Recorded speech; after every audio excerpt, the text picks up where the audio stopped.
Hello! So, you've applied for a job and a few days later you receive an invitation to attend an interview. And perhaps you've never had a job interview before.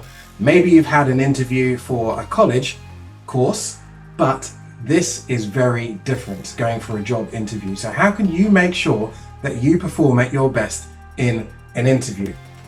First of all, the key thing to remember to encourage you is that well done on being offered an interview, because don't forget, you will have applied and maybe many other people will have applied for the job, but not everyone will get an interview. So pat yourself on the back that you've got to the interview stage. And also be encouraged by the fact that if you are invited for an interview, it means that the employer thinks on paper that you can do the job. What you now need to do is to convince them that what they see on paper matches what they see face to face. So it's really important that you are ready and fully prepared for your interview. And preparation is really key. The key thing with this is thinking about the questions that you're likely to be asked in an interview. So first of all, they are very likely to ask you why you want the job. And this is really important. So this is where you will talk about how the skills and qualities that you have match the requirements for the job. You'll talk about your passion for working, and you will also talk about how you can benefit the company. Remember, it's how you're going to benefit the company, the organization. It's not about you. Yes, you might have applied for the job because you need the money, but from their point of view, they don't care that you need the money. So think Jessie J. It's not about the money, money, money. It's all about how you're going to benefit the company. Also, there's a strong likelihood that you will be asked questions related to the skills and qualities required for that particular job. So it's important that you refresh your memory on what the skills and qualities are. So look back at the job description, look at the person specification for the job so you know exactly what they're looking for. So if they're looking for communication skills, teamwork skills, passion and enthusiasm, make sure that you've got answers in mind as to how you demonstrate that you have those skills and qualities. Now, one way that you may be asked these questions is when they ask you what they call competency-based questions. These are the types of questions that start off with, tell me about a time when, or give me an example of when you've done X, Y, or Z, or describe a situation when you've done this or that.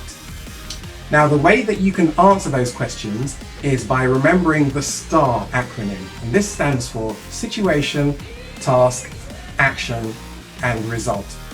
So let's say they may ask you a question about, tell me about a time when you've worked well as part of a team. So the situation could be, for example, we were at school and we had to raise money for a particular charity. So what was the task? The task was to organize a concert in the school hall. What was the action?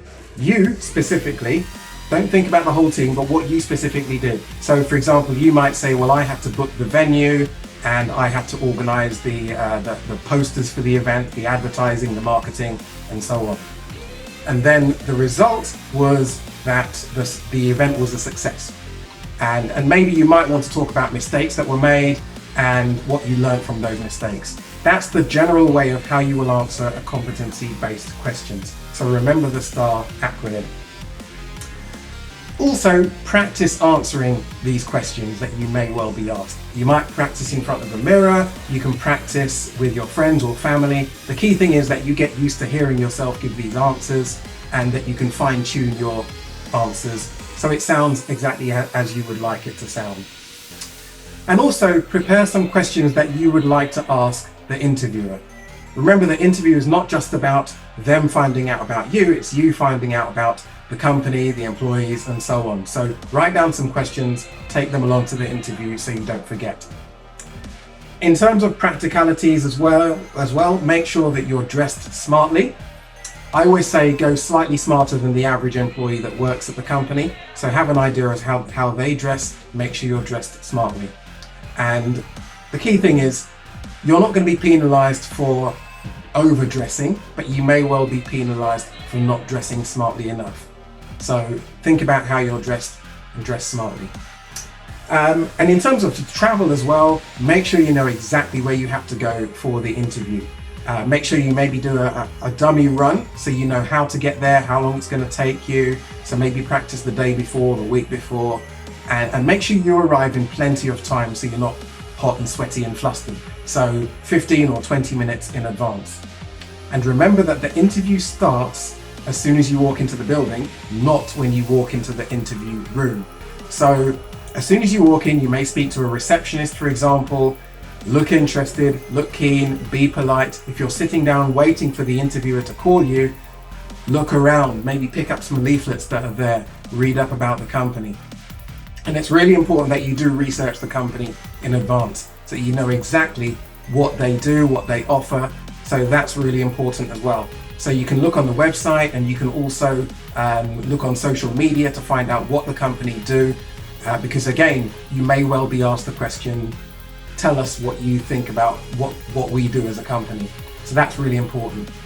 So there's just a few points to think about when you're thinking about, or when you are going for a job interview.